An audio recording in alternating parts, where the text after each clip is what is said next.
Saya ada kawan selalu berheng masa semayang. Saya sudah tegur, tapi dia tidak endah.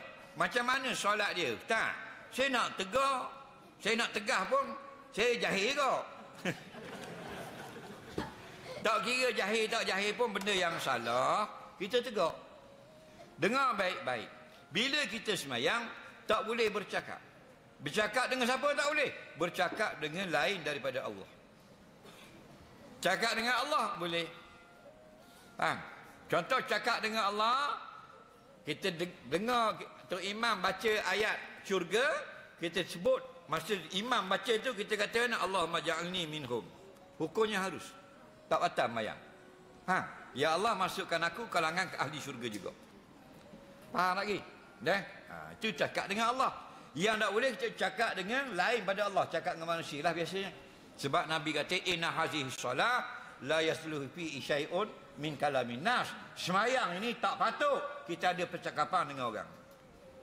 Nah, lepas tu kita tengah semayang, bini kita tanya, bang lepas semayang ni nak pergi mayang mah tak? Nak batal mayang. Faham? Batal mayang. Tapi kalau kita tak ngaji, mula-mula ada tak batal.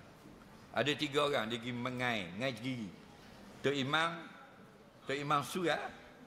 Lepas tu orang pergi surat mau. Lepas tu orang ke laut. Jenis tak ngaji tak mau. Pagi petang cari ikan.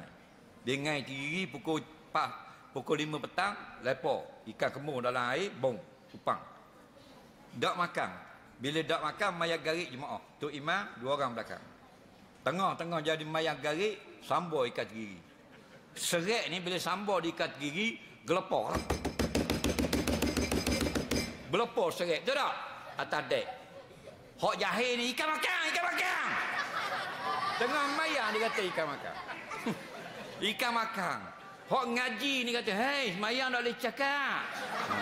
Dia batal juga. Tok Imam pun paling, dah mu cakap atas kau.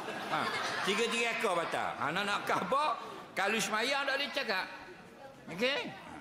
Dah geheng mana pula? Maka geheng ini wafihi tafsilun. Ada huraian ulama. Kalau kita geheng kerana nak semayang, hukumnya harus. Mana geheng nak semayang? Kita nak baca iyyaka na'budu, ada macam kenapa lekat tekau. Faham lagi? Tak tu bit iya tu.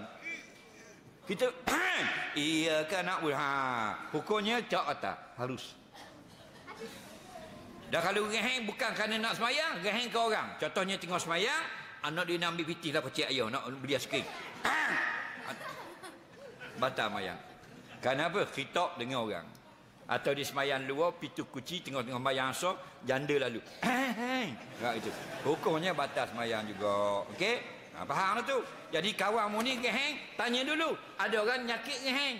Bila nyakit geheng, dicakap kat lain pun geheng juga. Dalam semayang. Asal sekolah gitu kan. Itu tak apa. Itu tabiat. Tak boleh nak buang dah. Tidak batal. Tapi sengaja berbuat, batal semayangnya.